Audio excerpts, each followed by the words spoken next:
Well, thank you very much, everybody. It's really an honor.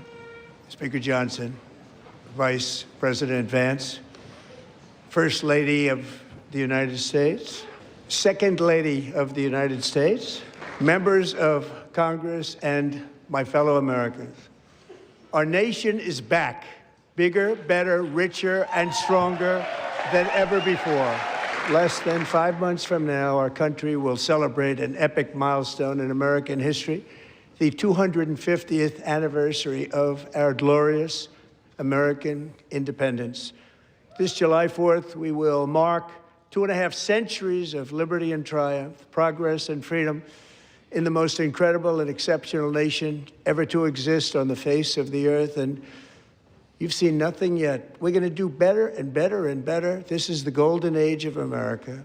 When I last spoke in this chamber 12 months ago, I had just inherited a nation in crisis with a stagnant economy, inflation at record levels, a wide open border, horrendous recruitment for military and police, rampant crime at home, and wars and chaos all over the world.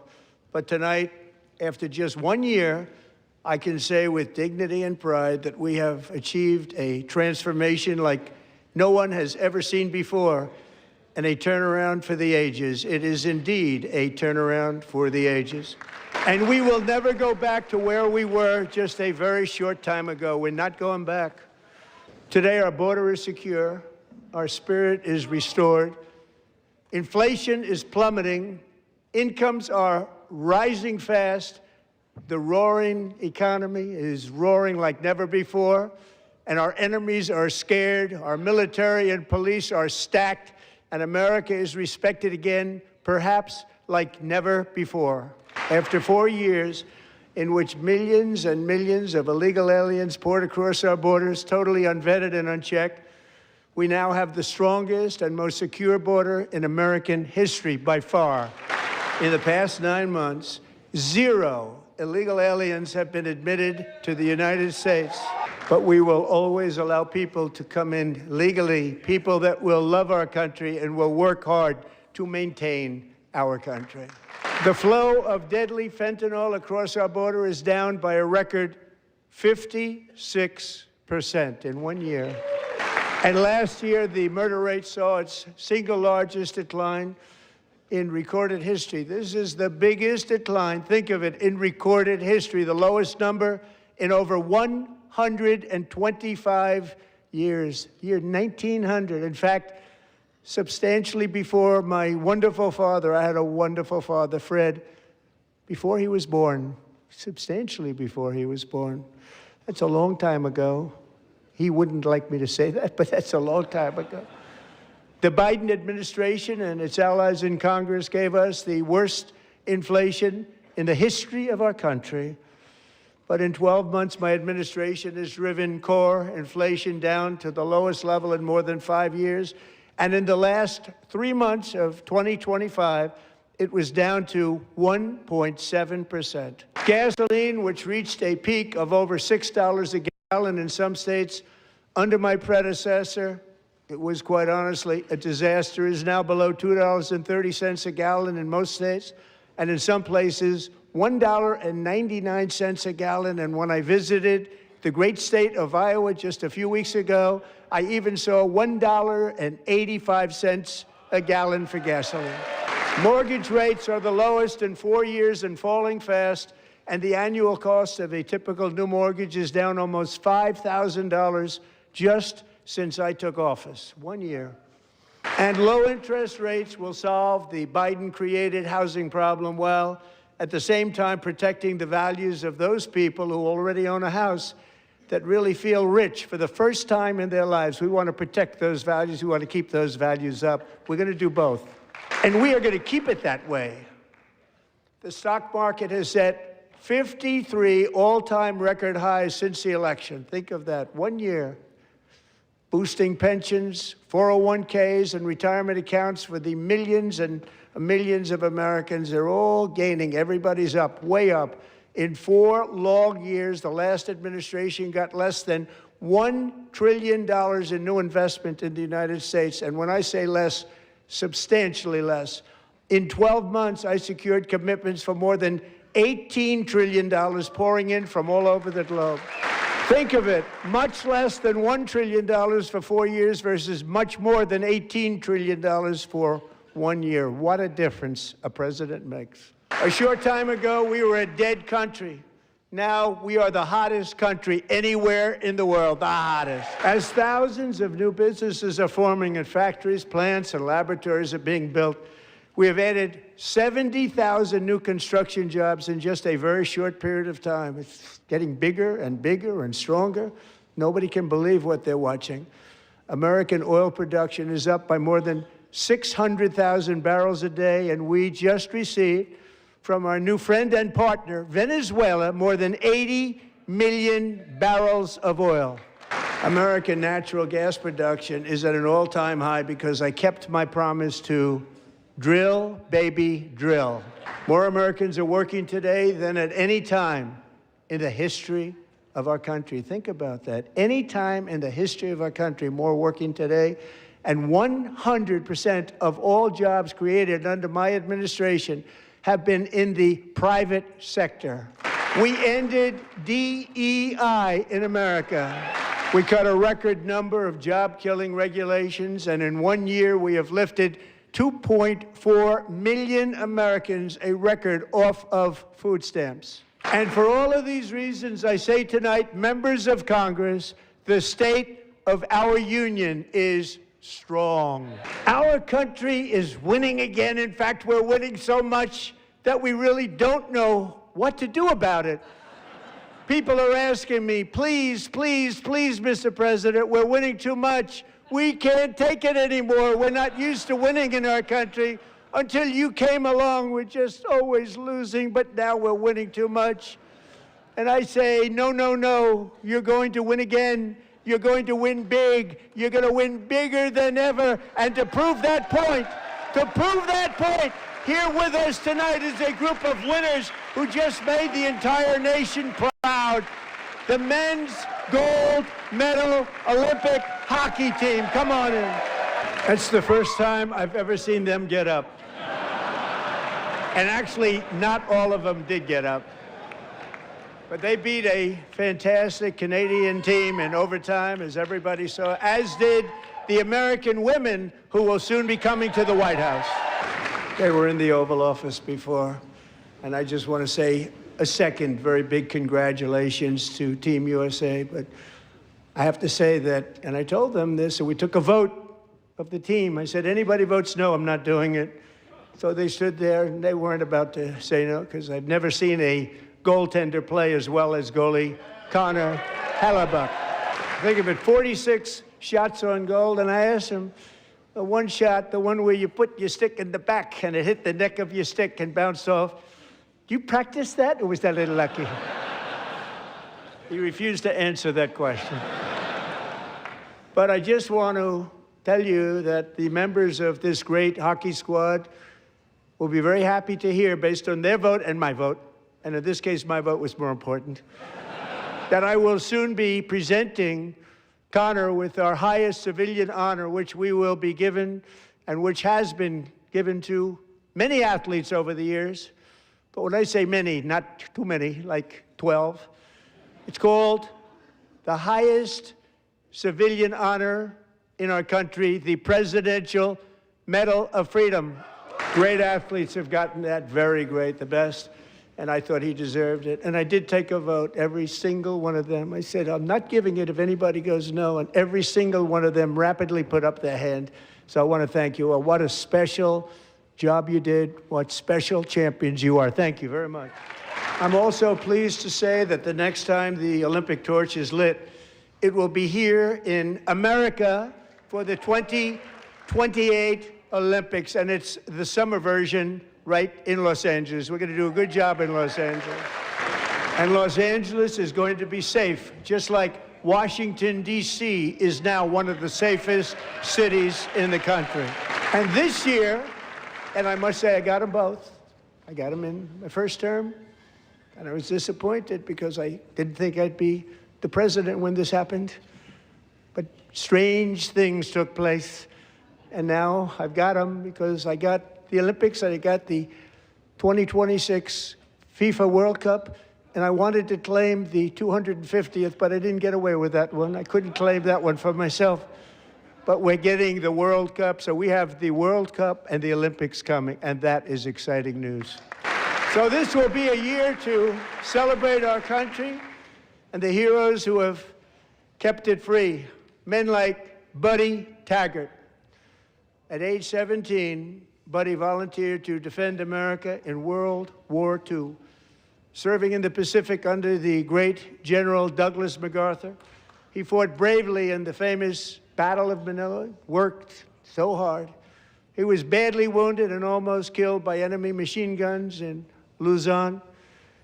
And 81 years ago this month, he liberated the largest internment camp in the Philippines, one of the largest anywhere in the world.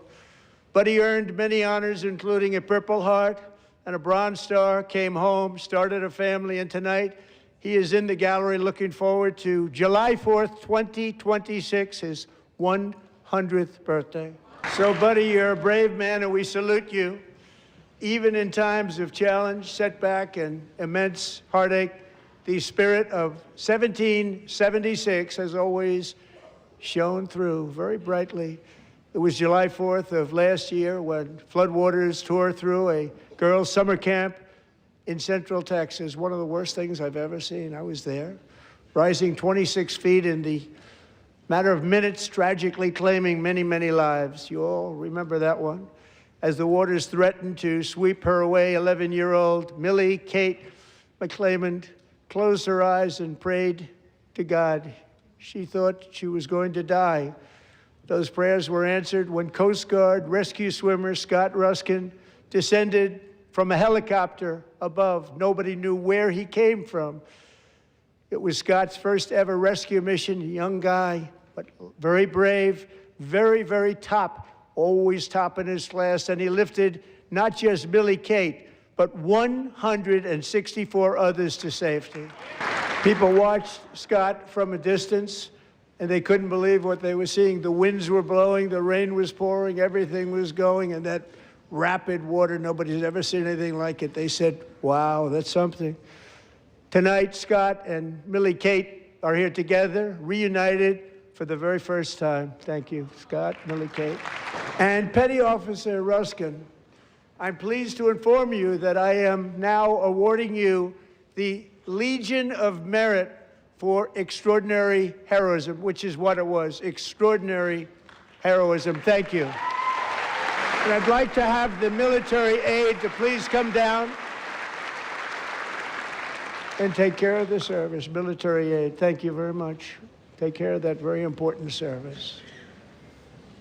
Thank you very much. From 1776 to today, every generation of Americans has stepped forward to defend life, liberty, and the pursuit of happiness. And they're really doing it for the next generation. But now it's our turn. Together, we're building a nation where every child has the chance to reach higher and go further, where government answers to the people, not the powerful, and where the interests of hardworking American citizens are always our first and ultimate concern. That is the debt we owe to the heroes who came before us, and that is the promise we must keep to America for our 250th year. Last year, I urged this Congress to begin the mission by passing the largest tax cuts in American history, and our Republican majorities delivered so beautifully. Thank you, Republicans. All Democrats, every single one of them, voted against these really important and very necessary massive tax cuts. They wanted large-scale tax increases to hurt the people instead. But we held strong, and with the great, big, beautiful bill, we gave you no tax on tips, no tax on overtime, and no tax on Social Security for our great seniors. And we also made interest on auto loans tax deductible the first time, but only if the car is made in America. Recently in Pennsylvania, I met Megan Hemhauser, a devoted mom whose homeschools her children, beautiful, 2 children, during the day while waiting tables at night as her husband works overtime operating very heavy equipment. Megan is here this evening, and she's happy to tell you that she is so much richer because with no tax on tips, no tax on overtime, and our expanded child tax credit done again by Republicans, Megan and her husband will take home more than $5,000 extra just for the year, cutting her tax bill in more than half. Thank you, Megan. We're fighting for you, Megan. Under our bill, parents like Megan can also activate their children's brand new Trump accounts. And I didn't name it. I did not name that. Nobody believes me, but I did not name it. It was named by a very tall man sitting right there in the 3rd row. Nice man, a good man. Tax-free investment accounts for every American child. This is something that's so special and has taken off and gone through the roof. Millions will be pre-funded courtesy of the U.S. Treasury and private individuals like Michael and Susan Dell, who have donated $6.25 billion to fund the Trump accounts for 25 million American children. When I asked Michael Dell, how do you make all that money? He said, well, I just sat on my dorm in school, and I made computers, and I'd sell them to people. And I just kept selling and selling and selling, and pretty amazing story. That's called the American dream. He sold a lot of computers, a lot of those laptops, so I congratulate him on that, but I really thank him and Susan, as well as others like Brad Gerstner, a very tremendous guy. He was behind it right from the beginning. Brad Gerstner, thank you, Brad.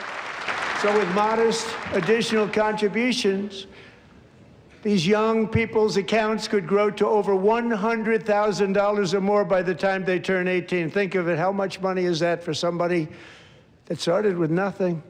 Over 100,000, could be much more than that. To make this investment in our children's future, go to trumpaccounts.gov, trumpaccounts.gov. And a lot of people are doing it. It's setting every record in the book. It's popular. They knew what it was going to take. I'm so proud of them. I'm so proud of the people that got it started.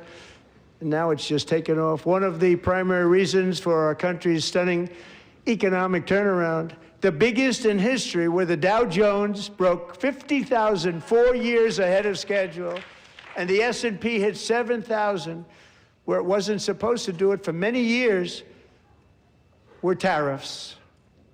I used these tariffs, took in hundreds of billions of dollars to make great deals for our country, both economically and on a national security basis. Everything was working well. Countries that were ripping us off for decades are now paying us hundreds of billions of dollars. They were ripping us so badly, you all know that. Everybody knows it. Even the Democrats know it. They just don't want to say it. And yet these countries are now happy, and so are we. We made deals. The deals are all done. And they're happy. They're not making money like they used to, but we're making a lot of money. There was no inflation, tremendous growth, and the big story was how Donald Trump called the economy correctly, and 22 Nobel Prize winners in economics didn't. They got it totally wrong. They got it really wrong. And then just 4 days ago, an unfortunate ruling from the United States Supreme Court. It just came down. It came down. Very unfortunate ruling. But the good news is that almost all countries and corporations want to keep the deal that they already made, right, Scott?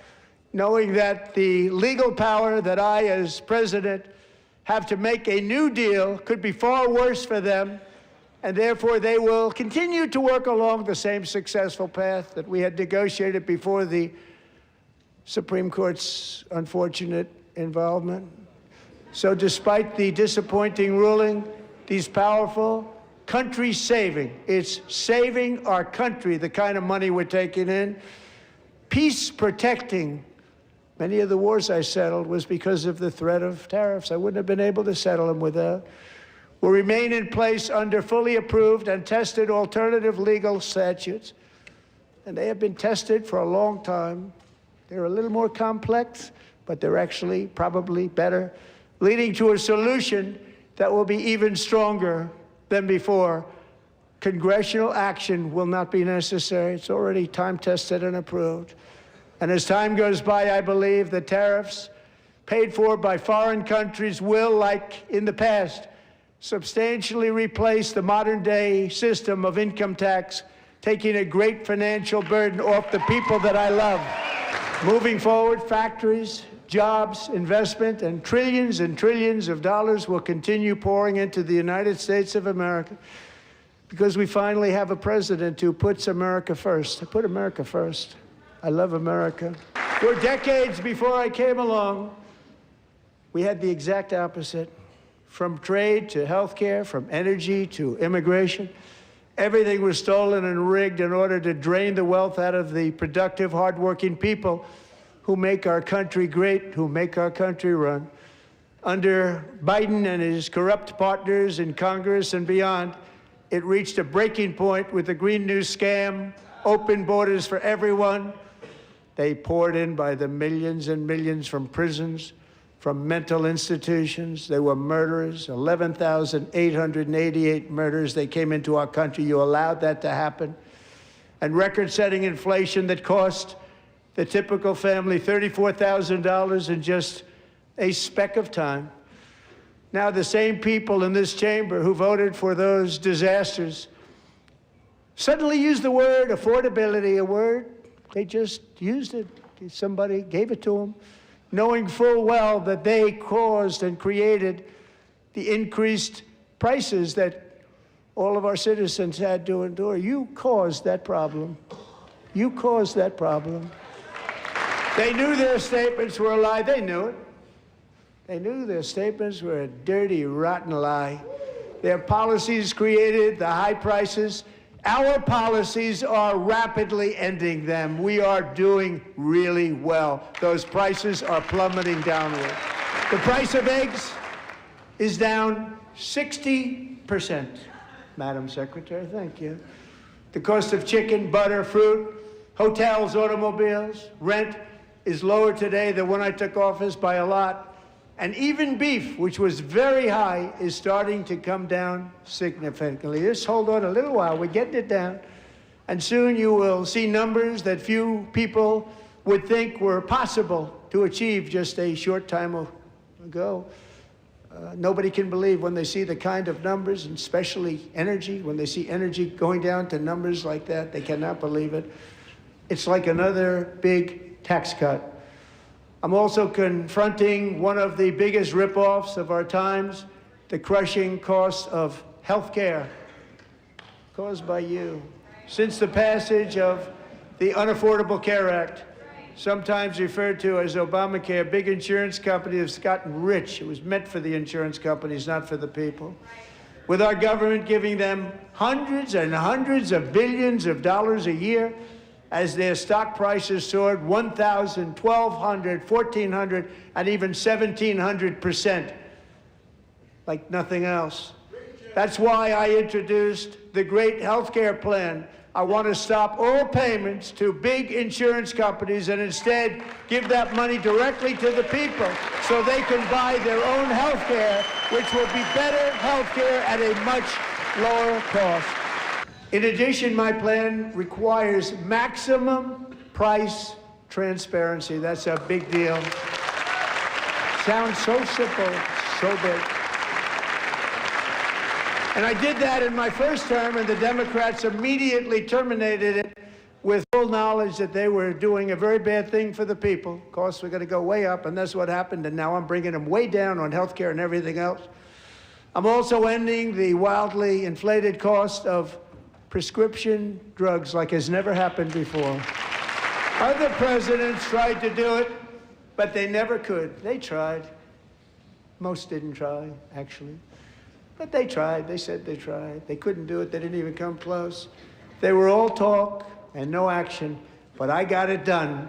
Under my just enacted most favored nation agreements, Americans who have for decades paid by far the highest prices of any nation anywhere in the world for prescription drugs will now pay the lowest price anywhere in the world for drugs. Anywhere, the lowest price. So in my first year of the second term, Should be my third term, but strange things happen. I took prescription drugs, a very big part of healthcare, from the highest price in the entire world to the lowest. That's a big achievement. The result is price differences of 300, 400, 500, 600% and more, all available right now at a new website called TrumpRx.gov. And I didn't name that one either, by the way. And here tonight is the very first customer ever to get that big discount, and it is big, Catherine Rayner. For 5 years, she and her husband have struggled with infertility, and they turned to IVF. One drug has been costing Catherine $4,000 to purchase. But a few weeks ago, she logged onto the TrumpRx website and got that same drug that cost $4,000, got it for under $500, a reduction of much more, actually, than $3,500. Catherine, we are all praying for you, and you're going to be a great mom. So now I'm calling on Congress to codify my most favored nation program into law. Now, the one thing, I'm not sure it matters, because it's going to be very hard for somebody that comes along after me to say, let's raise drug prices by 700 or 800%. But John and Mike, if you don't mind, codify it anyway. They may do it. Codify it anyway. Thank you. Many Americans are also concerned that energy demand from AI data centers could unfairly drive up their electric utility bills. Tonight, I'm pleased to announce that I have negotiated the new Ratepayer Protection Pledge. You know what that is? We're telling the major tech companies that they have the obligation to provide for their own power needs. They can build their own power plants as part of their factory, so that no one's prices will go up. And in many cases, prices of electricity will go down for the community, and very substantially down. This is a unique strategy never used in this country before. We have an old grid. It could never handle the kind of numbers, the amount of electricity that's needed. So I'm telling them they can build their own plant. They're going to produce their own electricity. It will ensure the company's ability to get electricity while at the same time lowering prices of electricity for you, and could be very substantial for all of you cities and towns. You're going to see some good things happen over the next number of years. Another pillar of the American dream that has been under attack is home ownership. With us tonight is Rachel Wiggins, a mom of two from Houston. She placed bids on 20 homes and lost all of those bids to gigantic investment firms that bypassed inspection, paid all cash, and turned those houses into rentals, stealing away her American dream. She was devastated. Stories like this are why last month I signed executive order to ban large Wall Street investment firms from buying up in the thousands single-family homes. And now I'm asking Congress to make that ban permanent, because homes for people, really, that's what we want. We want homes for people, not for corporations. Corporations are doing just fine. Rachel, thank you very much. Good luck with your home. You'll get one soon. We're also working to make it easier for Americans to save for retirement. And under this administration, we will always protect Social Security and Medicare. They are not protecting it for our seniors. We will always protect Social Security, Medicare, Medicaid. Since I took office, the typical 401k balance is up by at least $30,000. That's a lot of money. We have millions and millions of people, because the stock market has done so well, setting all those records. Your 401ks are way up. Yet half of all of working Americans still do not have access to a retirement plan with matching contributions from an employer. To remedy this gross disparity, I'm announcing that next year my administration will give these often forgotten American workers, great people, the people that built our country, access to the same type of retirement plan offered to every federal worker. We will match your contribution with up to $1,000 each year. As we ensure that all Americans can profit from a rising stock market, let's also ensure that members of Congress cannot corruptly profit from using insider information. They stood up for that. I can't believe it. I can't believe it.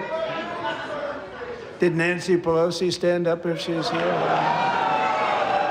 Doubt it. Pass the Stop Insider Trading Act without delay.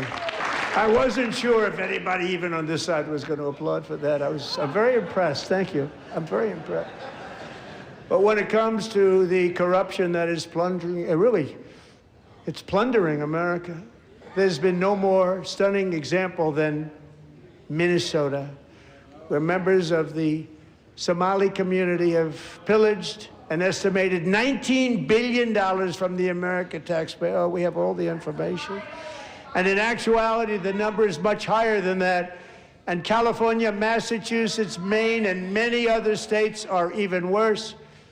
This is the kind of corruption that shreds the fabric of a nation, and we are working on it like you wouldn't believe. So tonight, although started 4 months ago, I am officially announcing the war on fraud to be led by our great Vice President, J.D. Vance. We'll get it done.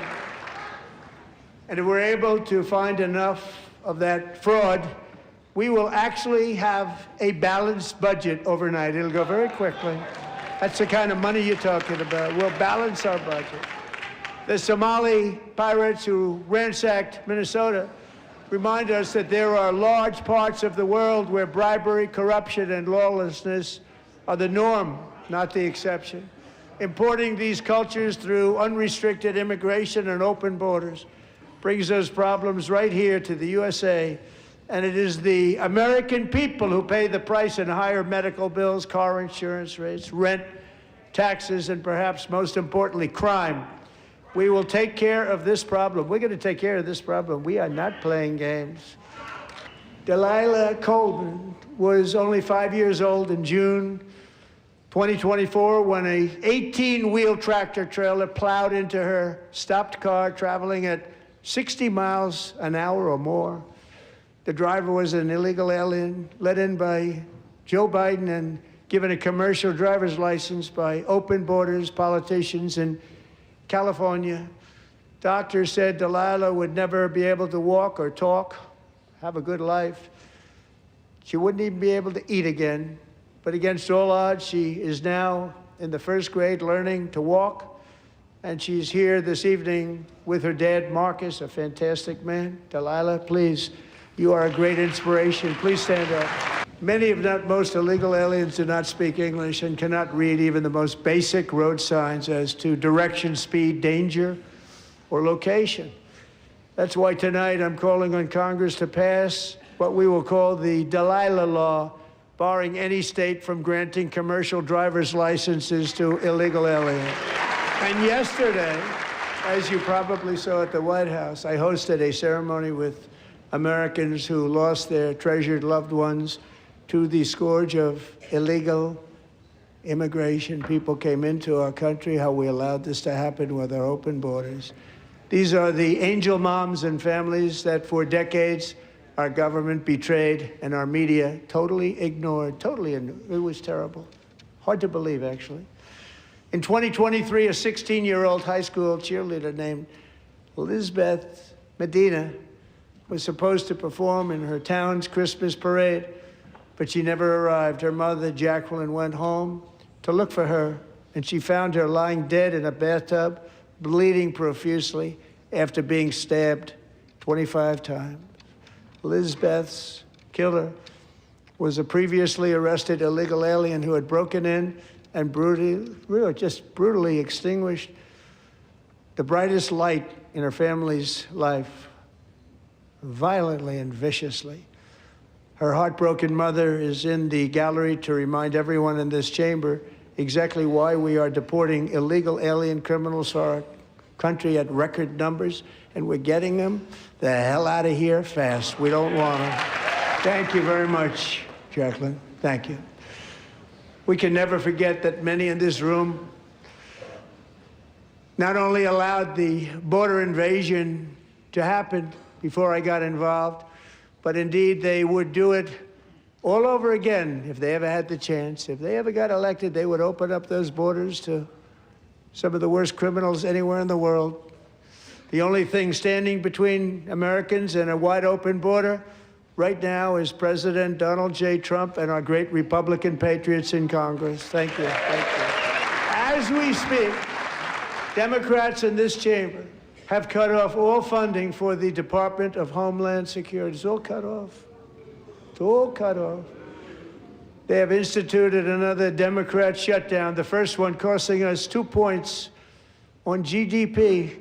2 points we lost on GDP, which probably made them quite happy, actually. Now they have closed the agency responsible for protecting Americans from terrorists and murderers. Tonight I'm demanding the full and immediate restoration of all funding for the border security, homeland security of the United States, and also for helping people clean up their snow. We have no money because of the Democrats, and it would be nice, we'd love to give you a hand at cleaning it up, but you gave no money.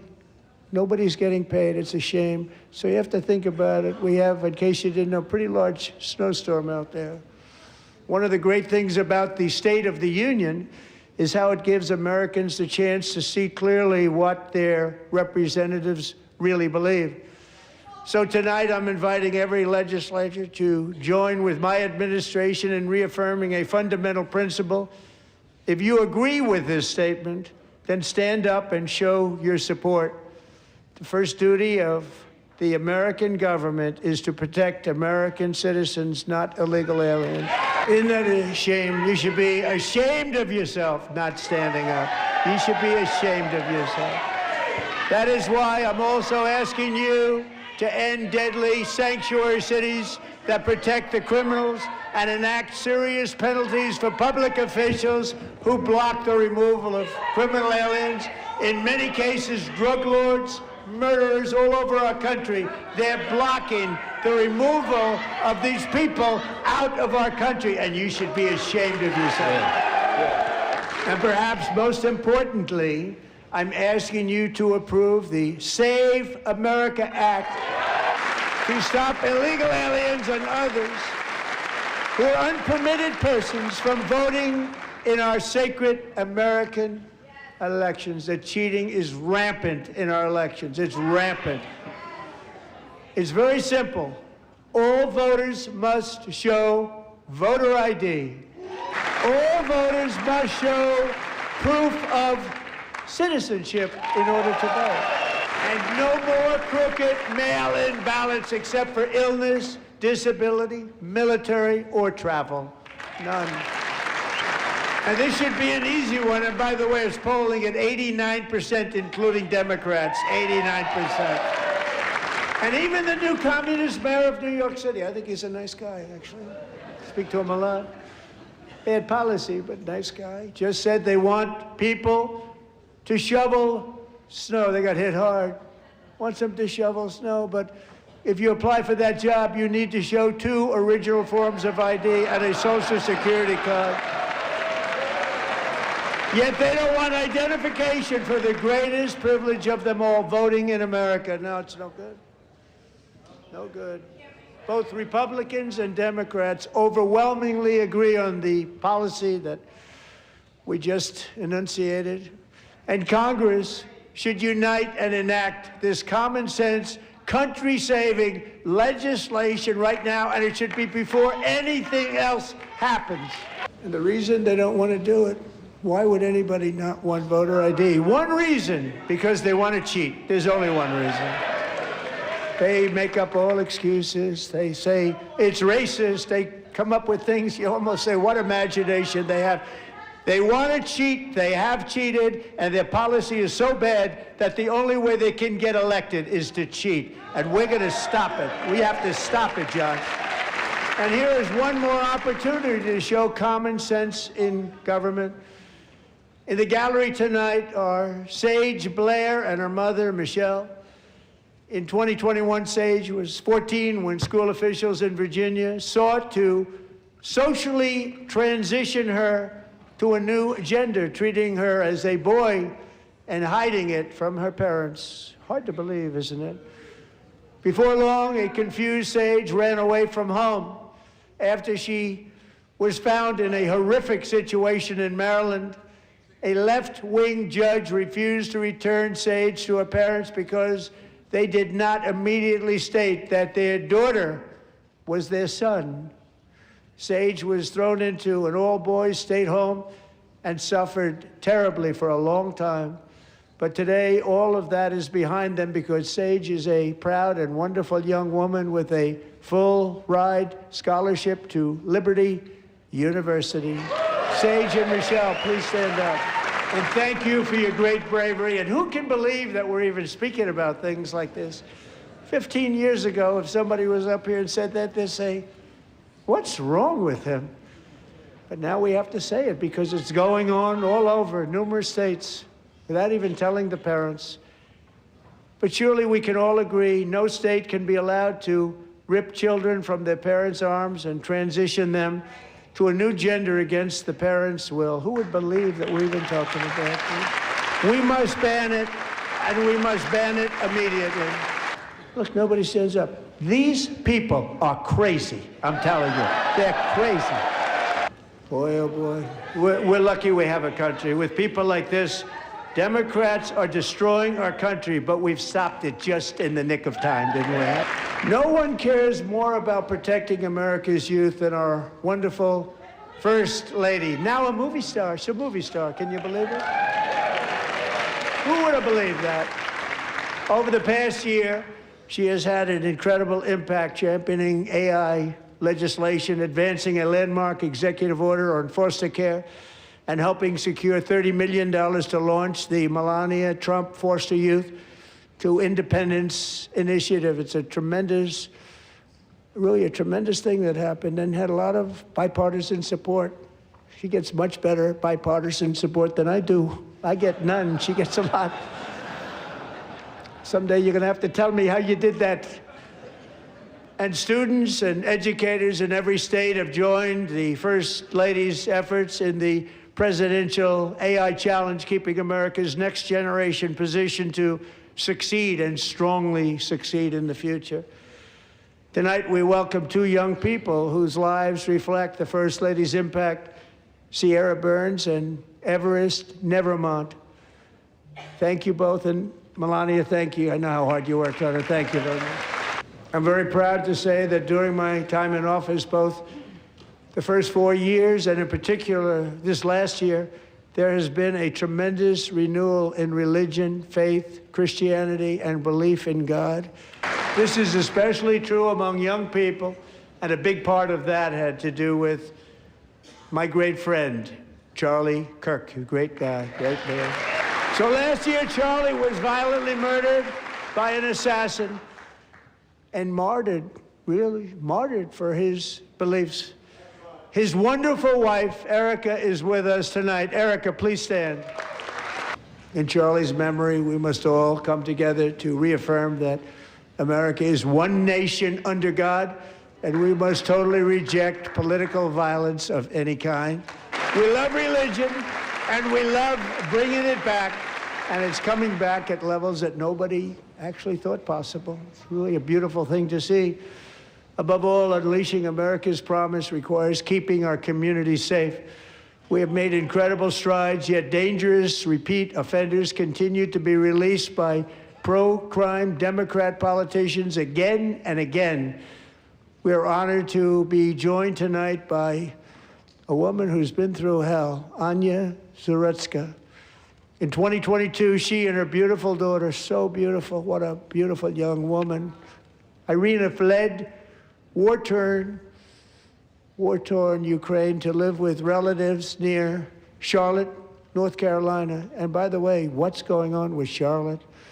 Last summer, 23-year-old Irina was riding home on the train when a deranged monster who had been arrested over a dozen times and was released through no cash bail stood up and viciously slashed a knife through her neck and body.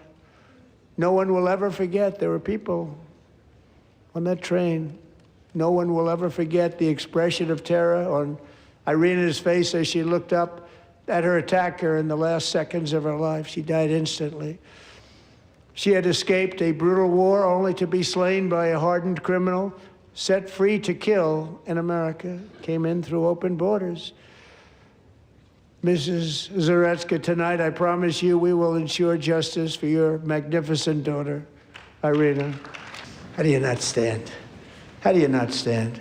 I'm asking this Congress to pass tough legislation to ensure that violent and dangerous repeat offenders are put behind bars, and importantly, that they stay there. Starting last summer, I deployed our National Guard and federal law enforcement to restore law and order to our most dangerous cities, including Memphis, Tennessee, big success, New Orleans, Louisiana, big success, and our nation's capital itself, Washington, D.C., where we have almost no crime anymore in Washington, D.C. How did that happen? In fact, crime in Washington is now at the lowest level ever recorded, and murders in D.C. this January were down close to 100% from a year ago. They don't like to hear that. One of the brave service members who helped achieve this stunning turnaround was 20-year-old West Virginia Army National Guard Specialist Sarah Beckstrom. After a 4-month deployment, she voluntarily extended her service, and her rank was going to be lifted. She was doing so well. They were so proud of her. But the very next day, she was on patrol near the White House when she was ambushed and shot in the head by a terrorist monster from Afghanistan. Shouldn't have been in our country. And all because she wore the uniform of our nation, she was shot. He traveled here because he didn't like people wearing our uniform. He was sick and deranged, shouldn't have been in our country. Sarah Beckstrom died in order to defend our capital, and we are honored to be joined by her wonderful parents, Gary and Evalie. Your daughter was a true American patriot, and she will be greatly missed. She was a great person. I saw reports on her. They've never seen anything like her. So sorry. Thank you very much. A great young lady. I saw reports that were like, perfect. She was perfect. Serving alongside Sarah that day was Staff Sergeant Andrew Wolf. The terrorist shot Andrew in the head, and no one thought he could possibly make it. The two of them, Sarah and Andrew, both shot violently in the head. Neither was expected to make it. They weren't even given a chance, except his wonderful mother, named Melody, who I spoke to the same night, and she was so positive. The doctors thought that Andrew was gone, but his mother said, no, Mr. President, Andrew will be fine. He's going to make it. I've never seen anything like it. I mean, he was given almost no chance. She said, I have no doubt, sir, he's going to be okay. This was a conversation that I had with her that night, with her son laying helplessly in bed, blood all over. Everybody is praying, she said, sir, he will be okay. The doctors didn't understand what she was saying, and after looking at the results of the damage done, neither did I. She was so strong and conclusive that even Andrew's great father felt she didn't really understand the gravity of the situation. But she turned out to be right. Right, Melody? She turned out to be right. Amazing, actually. I said, where does this woman come from? She's the most positive person I've ever met. With God's help, Andrew has battled back from the edge of death, and we're talking about the edge of death, on his way to a miraculous recovery. He's got a little work to do, but he's doing great. Nice to see you. He's a good-looking guy. Nice to see you. Thanks, Andrew. Thank you very much. So, Andrew, while you're up, now I'm going to ask a highly respected General James Seward to present Staff Sergeant Andrew Wolf and the great family of Sarah Beckstrom with the award created by our late, great President George Washington himself. It's called the Purple Heart. We love you all. Love you. We're proudly restoring safety for Americans at home, and we are also restoring security for Americans abroad. Our country has never been stronger. In my first 10 months, I ended 8 wars, including Cambodia. Isn't it funny? Sick people. Cambodia and Thailand, Pakistan and India would have been a nuclear war. 35 million people said the Prime Minister of Pakistan would have died if it were not for my involvement. Kosovo and Serbia, Israel and Iran, Egypt and Ethiopia, Armenia and Azerbaijan, the Congo and Rwanda, and of course the war in Gaza, which proceeds at a very low level. It's just about there.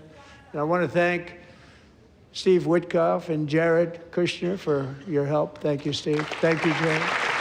And I also want to thank the man they report to, Secretary of State Marco Rubio. Thank you, Marco. You know, Marco got 100% of the votes when he was in confirmation. I think our next one was about 54%. And some of the Democrats are now saying, I can't believe we approved that guy. And he said it's an honor that they feel that way, right, Marco? You have done a great job, great Secretary of State. I think he'll go down as the best ever. Under the ceasefire I negotiated, every single hostage, both living and dead, has been returned home. Can you believe that? Nobody thought that was possible. Both living and dead. And those parents who had a dead son, their boy, they'd always tell me their boy, they wanted him as much as though he were living. It was an amazing period of time. And they came back, and when we got all of the living hostages back, and many, many before them, but I always said those last 20 are going to be very tough, but we got many, many more, hundreds. But I said those last 20 are going to be tough. We got them back, but we only got back 14 or 15 of the dead of the 28. And believe it or not, Hamas worked along with Israel, and they dug, and they dug, and they dug. It's a tough thing to do, going through bodies all over, passing up 100 bodies sometimes for each one that they found. Tough job. And they finally got it back to 27. And then Steve and Jared, they got it back to 28. They found all 28. Nobody thought that was possible, but we did it. And I remember the family of the 28th. They were so grieved, but they were so happy as it's possible to be. They had their boy back. The mother said, "Sir, we have our boy back." What a period of time that was, but we got them all back. So thank you both very much.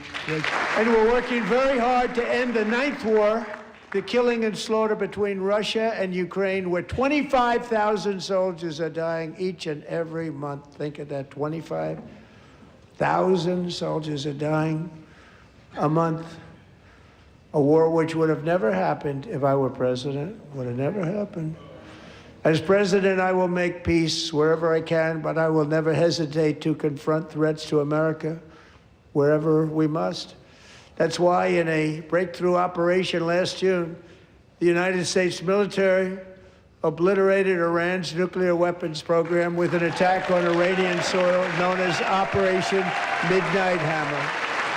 For decades, it had been the policy of the United States never to allow Iran to obtain a nuclear weapon. Many decades. Since they seized control of that proud nation 47 years ago, the regime and its murderous proxies have spread nothing but terrorism and death and hate. They've killed and maimed thousands of American service members and hundreds of thousands and even millions of people with what's called roadside bombs. They were the kings of the roadside bomb. And we took out Soleimani. I did that during my first term. Had a huge impact. He was the father of the roadside bomb. And just over the last couple of months with the protests, they've killed at least, it looks like 32,000 protests. 32,000 protesters in their own country.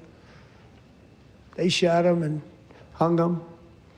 We stopped them from hanging a lot of them with the threat of serious violence, but this is some terrible people.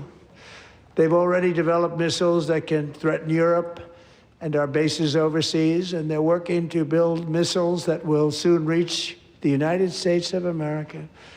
After Midnight Hammer, they were warned to make no future attempts to rebuild their weapons program, and in particular, nuclear weapons, yet they continue starting it all over. We wiped it out, and they want to start all over again, and are at this moment again pursuing their sinister ambitions. We are in negotiations with them. They want to make a deal, but we haven't heard those secret words. We will never have a nuclear weapon. My preference is to solve this problem through diplomacy. But one thing is certain, I will never allow the world's #1 sponsor of terror, which they are by far, to have a nuclear weapon. Can't let that happen. And no nation should ever doubt America's resolve. We have the most powerful military on earth. I rebuilt the military in my first term. We're going to continue to do so. Also, we just approved a $1 trillion budget. We have no choice. We have to be strong, because hopefully we will seldom have to use this great power that we built together. It's really called peace through strength, and it's been very, very effective. So thanks to Republicans in Congress, we're investing that record number of dollars, have no choice, in the United States Armed Forces. Also creating a lot of jobs, but we're not even doing it for that reason. Because as I said, we have more jobs, more people working today than ever before in the history of our country. And NATO countries are friends and allies. They are. They're our friends and they're our allies. Have just agreed, at my very strong request, to pay 5% of GDP for military defense rather than the 2%, which they weren't paying. We were paying for almost all of NATO. Now they're paying 5 as opposed to not paying 4. And getting that 5% was something which everyone said would never be done, could not happen. We got it really easily with one meeting. And big difference between 2% that's not paid. We were paying the freight of many of them. Very few were paid up. Now 5%, then they're paid. And everything we send over to Ukraine is sent through NATO, and they pay us in full. They pay us totally in full. Every branch of our armed forces is setting records for recruitment. This is so exciting. And every service member recently received a warrior dividend of $1,776. You know, they put it on my desk. We got the money from tariffs and other things, a lot of money we have. We have much more money than people understand. Have to rebuild that program a little bit, but it won't take long. But we got the money, and it was $1,775, and they wanted my approval.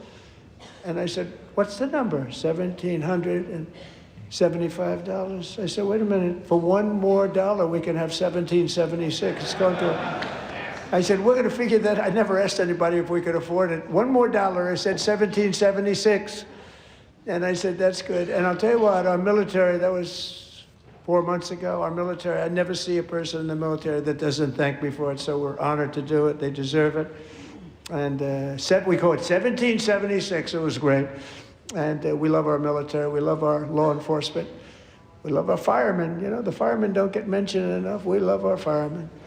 We're also restoring American security and dominance in the Western Hemisphere, acting to secure our national interests and defend our country from violence, drugs, terrorism, and foreign interference. For years, large swaths of territory in our region, including large parts of Mexico, really large parts of Mexico, have been controlled by murderous drug cartels.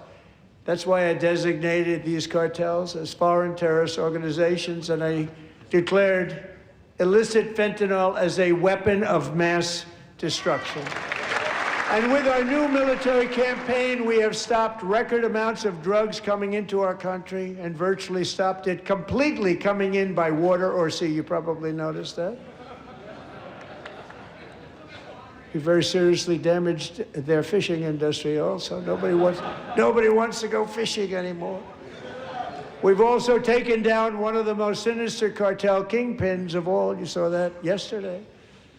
In January, elite American warriors carried out one of the most complex, spectacular feats of military competence and power in world history. No one's seen anything like it. Foreign leaders, I won't tell you who, called me and they said, very impressive, very impressive. They couldn't believe, they all watched. They saw what happened. This is a different fighting force that we had years ago when we fought to tie You know, it's a great fighting force. I'm so proud of it. Look at Space Force. Space Force is my baby, because we did that. My baby is becoming so important. And America's armed forces overwhelmed all defenses and utterly defeated an enemy, good fighters, to end the reign of outlawed dictator Nicolas Maduro and bring him to face American justice. And this was an absolutely colossal victory for the security of the United States, and it also opens up a bright new beginning for the people of Venezuela. We're working closely with the new president of Venezuela, Delcy Rodriguez, to unleash extraordinary economic gains for both of our countries and to bring new hope to those who have suffered so terribly. They really did suffer. With us tonight is Alejandro Gonzalez. She grew up in a tight-knit Venezuelan family and was especially close to her beloved uncle Enrique. But after Enrique ran for office and opposed Maduro, he was kidnapped by Maduro's security forces and thrown into the regime's really infamous prison in Caracas. Alejandro feared she would never see her uncle again. She feared for her own life also. But since the raid, we have worked with the new leadership, and they have ordered the closure of that vile prison and released hundreds of political prisoners already, with more to come. Alejandro, I'm pleased to inform you that not only has your uncle been released, but he is here tonight. We brought him over to celebrate his freedom with you in person. Enrique, please come down. Thank you, Enrique. Have a good time. Nice to have you back, Enrique. There were many heroes on that January raid to capture Maduro, really great heroes. It was very dangerous. They knew we were coming. They were all set. But the deeds of one warrior that night will live forever in the eternal chronicles of military valor. Chief Warrant Officer 5, Eric Slover, planned the mission and was the flight lead in the cockpit of the first helicopter, a big, beautiful, powerful helicopter. It was a massive Chinook carrying, as you can imagine, many, many American warfighters. Wearing the dog tags his wife Amy had blessed with holy water before he left. She knew it was going to be a rough one. Eric steered the Chinook under the cover of night and descended swiftly upon Maduro's heavily protected military fortress. This was a major military installation, protected by thousands of soldiers and guarded by Russian and Chinese military technology. How did that work out? Not too good. While preparing to land, enemy machine guns fired from every angle, and Eric was hit very badly in the leg and hip, one bullet after another. He absorbed 4 agonizing shots, shredding his leg into numerous pieces. And yet, despite the fact that the use of his legs was vital to successful helicopter flight, legs are the most important part of flying a helicopter, to deliver the many commandos who would capture and detain Maduro was the only thing Eric was thinking about. Then, even as he was gushing blood, which was flowing back down the aisle, helicopter lands at a steep angle. The machine gun stood right in front of him. They were right in front of him, 2 machine gunners who escaped the wrath of the previous planes. Eric maneuvered his helicopter with all of those lives and souls to face the enemy and let his gunners eliminate the threat. Turned the helicopter around so the gunners could take care of business, saving the lives of his fellow warriors from what could have been a catastrophic crash deep in enemy territory. Only after safely landing the helicopter with all the warriors aboard in the exact right spot, which was vital to the mission, we probably would have had to maybe cancel the mission if that didn't happen. Eric told his co-pilot, also wounded, but not as gravely, to take over. I'm about ready to pass out. The success of the entire mission and the lives of his fellow warriors hinge on Eric's ability to take the searing pain. It was unbelievable what's happened to his legs, of the bullets, and keep on flying and landing, and people knew what was happening. Everybody in the back of the helicopter knew because they saw the blood pouring down the aisle. Chief Warrant Officer Slover is still recovering from his serious wounds, but I'm thrilled to say that he is here tonight with his wife, Amy, Eric, and Amy. Come on in. So we have a surprise for Eric and Amy. In recognition of Eric's actions above and beyond the call of duty, I would now like to ask General Jonathan Braga to present Chief Warrant Officer Slover with our nation's highest military award, the Congressional Medal of Honor. Well, thank you very much, Eric and Amy. Great to get to know you. I met with them and with a lot of their fellow warriors at Fort Bragg recently. You notice the name Fort Bragg, we have it back, we brought it back. We won the First World War with it, the Second World War with it, and then they decided to change the name. So we changed it back. Everybody wanted to change back too. And 10 of Eric's fellow warriors from that incredible night of victory will also be receiving medals at a private ceremony that will soon be held at the White House. And Eric will be there. Thank you, Eric. That's a big one. Tonight we've celebrated many truly extraordinary American patriots, but there is one last living legend to honor before we go. He is one more heroic American aviator, Navy fighter pilot. Royce Williams served in World War II, Korea, Vietnam, flying more than 220 missions. In the skies over Korea in 1952, Royce was in the dogfight of a lifetime, legendary dogfight. Flying through blizzard conditions, his squadron was ambushed by 7 Soviet fighter planes. It was his first aerial combat of the war, and despite being massively outnumbered and outgunned, Royce led the takedown of 4 enemy jets and almost destroyed the others, vanquishing his adversaries while taking 263 bullets to his own plane and being seriously hurt. His story was secret for over 50 years. He didn't even want to tell his wife, but the legend grew and grew. But tonight, at 100 years old, this brave Navy captain is finally getting the recognition he deserves. He was a legend long before this evening.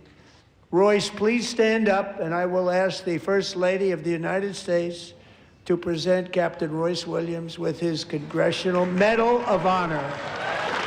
Thank you, Royce, and thank you, Eric. I've always wanted the Congressional Medal of Honor, but I was informed I'm not allowed to give it to myself, and I wouldn't know why I'd be taking it, but if they ever open up that law, I will be there with you someday. But you know, that's our highest honor, Congressional Medal of Honor, and that's a big thing, and it's an honor to be in the same room with you. Thank you both very much, Eric. Thank you. 250 years is a long time in the life of a nation. But in another sense, it's really a mere moment in the eye of history.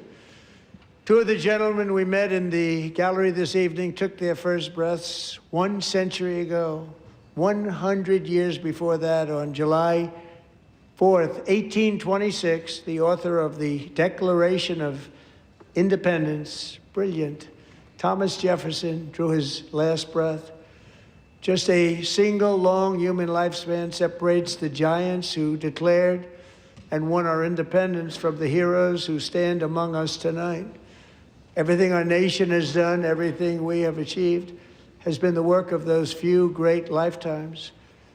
In those brief chapters, Americans built this nation from 13 humble colonies into the pinnacle of human civilization and human freedom, the strongest, wealthiest, most powerful, most successful nation in all of history.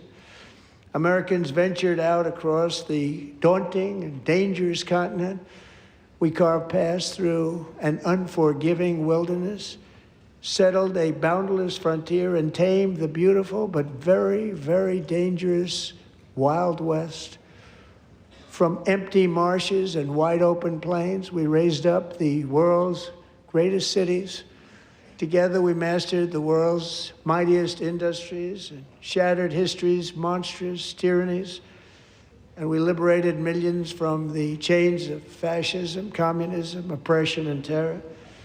Americans lifted humanity into the skies on the wings of aluminum and steel, and then we launched mankind into the stars on rockets powered by sheer American will and unyielding American pride. We wired the globe with our ingenuity. We captivated the planet with American culture. And now we are pioneering the next great American breakthroughs that will change the entire world.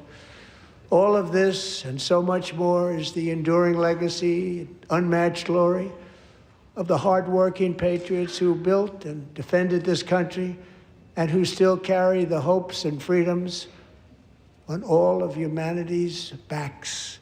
For years they were forgotten, betrayed, and cast aside, but that great betrayal is over and they will never be forgotten again, because when the world needs courage, daring, vision, and inspiration, it is still turning to America. And when God needs a nation to work his miracles, he knows exactly who to ask. There is no challenge Americans cannot overcome, no frontier too vast for us to conquer, no dream too bold for us to chase, no horizon too distant for us to claim. For our destiny is written by the hand of providence, and these first 250 years were just the beginning. From the rugged border towns of Texas to the heartland villages of Michigan, from the sun-kissed shores of Florida to the endless fields of the Dakotas, and from the historic streets of Philadelphia to right here in our nation's capital, Washington, D.C., the golden age of America is upon us. The revolution that began in 1776 has not ended. It still continues because the flame of liberty and independence still burns in the heart of every American patriot. And our future will be bigger, better, brighter, bolder, and more glorious than ever before. Thank you, God bless you, and God bless America.